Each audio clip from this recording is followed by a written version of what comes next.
Le dossier du Sahara avec le rapport de la MINURSO qui a donc été adopté vendredi soir par le Conseil de sécurité. Rapport pour une fois en faveur du Maroc, pour une fois en tout cas depuis bien longtemps, puisque les précédentes séquences de ce dossier ont été pour le moins pénibles pour la diplomatie marocaine. Attitude non conciliante de l'administration Obama, profond désaccord avec l'envoyé Christopher Ross, dont le Maroc avait retiré la confiance, crise aiguë avec le secrétaire général, l'ancien Ban Ki-moon, bataille également avec les institutions européennes, bras de fer avec la MINURSO, des critiques également d'ONG internationales. Cette fois-ci, on souligne quand même cette diplomatie marocaine qui prend de plus en plus d'ampleur sur le dossier du Sahara, Hamid Faghidi, dans ce rapport. Ce changement d'approche de ton vous savez, il y a quelques années, la présence d'éléments armés de la présidente Durad au niveau de Galgalat aurait fait réagir immédiatement les forces armées marocaines et on aurait fait évacuer la position marocaine qui consiste à aller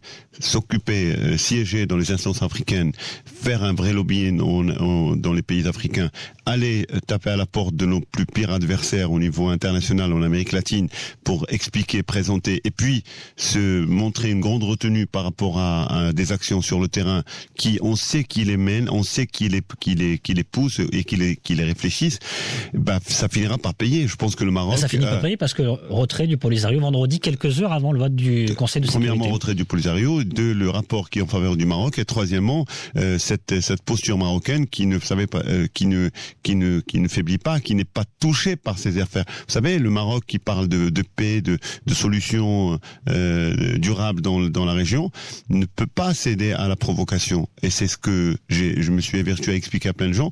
C'est trop facile de répondre à la violence par la violence ou à l'agression par l'agression, parce que si le Front Polisario n'a plus rien à perdre, il joue le tout pour le tout avec son allié algérien, le Maroc a beaucoup à perdre au niveau de sa crédibilité si on cède à la violence, et parce que aux yeux de tous les Africains frères, nous avons un autre message, nous avons une autre posture, il faut la tenir. Évolution donc de la stratégie et de la diplomatie marocaine sur ce dossier du Sahara et ce rapport de la MINURSO adopté par le Conseil de sécurité à l'unanimité qui dit quoi? Mais qui dit l'Algérie, la Mauritanie doivent, alors c'est pas la première fois qu'ils le disent, mais doivent donc discuter avec le Maroc, avec le Front Polisario sur ce dossier du Sahara.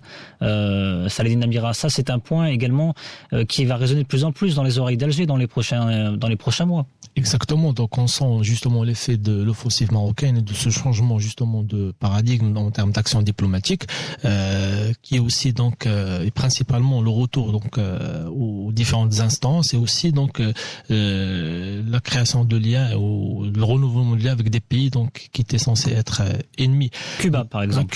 Avec l'annonce de l'ouverture d'une ambassade très prochainement. Cuba par exemple, on entend encore une fois une action au niveau de l'Europe du Nord, au niveau de l'Amérique latine, donc ça ne ferait que renforcer notre position et mieux expliquer en fait nos thèses et tout cela. Maintenant justement, le fait de désigner l'Algérie et la Mauritanie, tout le monde le sait, mais on sent la pression de plus en plus et on sent l'envie.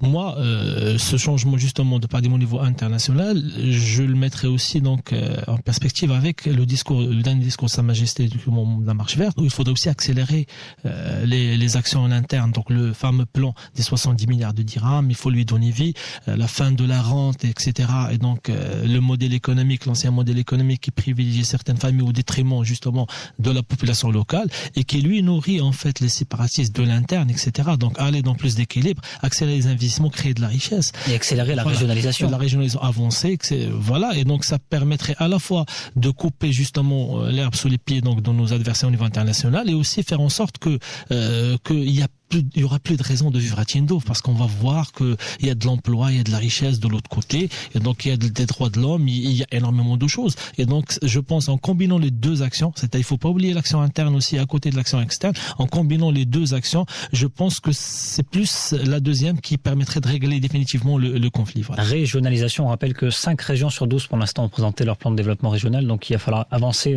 accélérer la cadence, Hamid Faghidi. Accélérer la cadence plus que cela, il faut que la régionalisation avancée soit exemplaire au niveau des provinces du Sud, qu'elle soit exemplaire, qu'elle soit dynamique, qu'elle soit porteuse de beaucoup d'intelligence et d'innovation, parce qu'elle peut être le modèle pour les autres régions du Maroc. Je rejoins parfaitement le propos de Sinabira. Il y a aujourd'hui quand on aime son pays, on pense aussi à tout ce qu'on peut améliorer.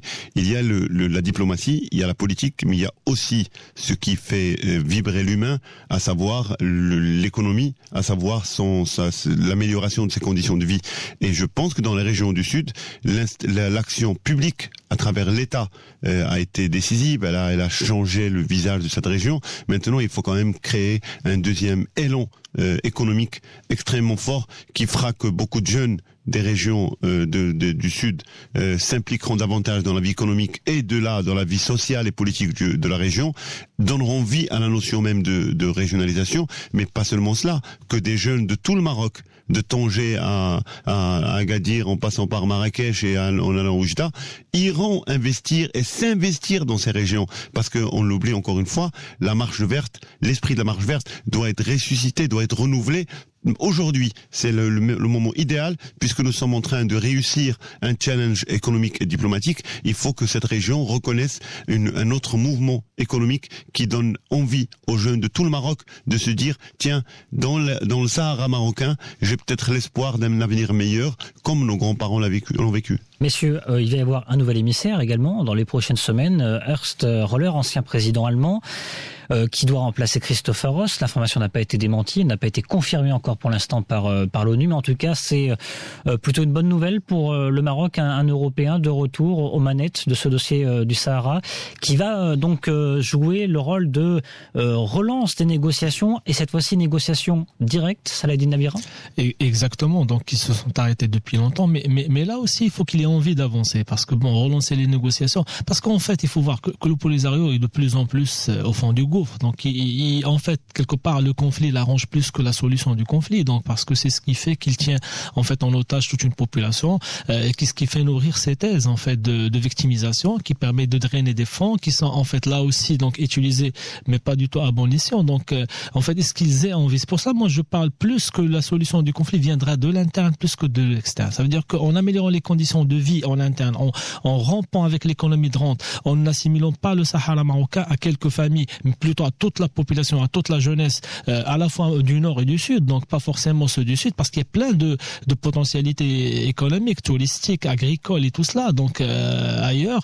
Et donc en faisant cela, c'est là où en fait il y aura plus personne à Tindouf, tout le monde passera de l'autre côté de la barrière et on en finira. Maintenant, donc le volet diplomatique c'est une excellente chose. Continuons sur cela. On a fait une très bonne avancée, donc sur tous les plans.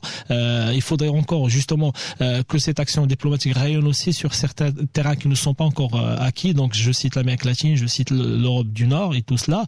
On attend encore des choses de l'ambassadeur qui a été nommé donc à Stockholm et dont on voit pas grande action, et qui, comme j'ai dit, il y a quelques années, personne ne souhaitait vivre à Dubaï. Aujourd'hui, même un Américain troquerait donc sa vie à New York pour s'installer à Dubaï. Hamid Farid. Que tous les Marocains soient heureux et fiers, tous les jeunes surtout, et que la région soit un modèle, et surtout un modèle d'égalité. Vous savez, ces grandes familles qui gagnent beaucoup à être de cette région et à se proclamer de cette région doivent être des grandes familles qui représentent tout le Maroc.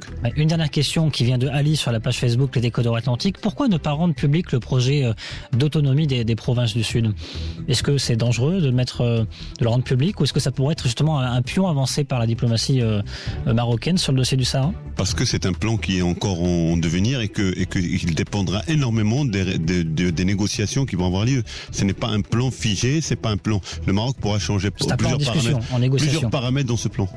Merci messieurs. Saladin Nabira, vice-président de l'association Tizi, Hamid Faridi, réalisateur et consultant en communication. Vous ne bougez pas, dans quelques instants, votre émission citoyenne Les Experts Atlantiques à 10h, le point info en langue arabe avec Mourad Baba. Excellente matinée.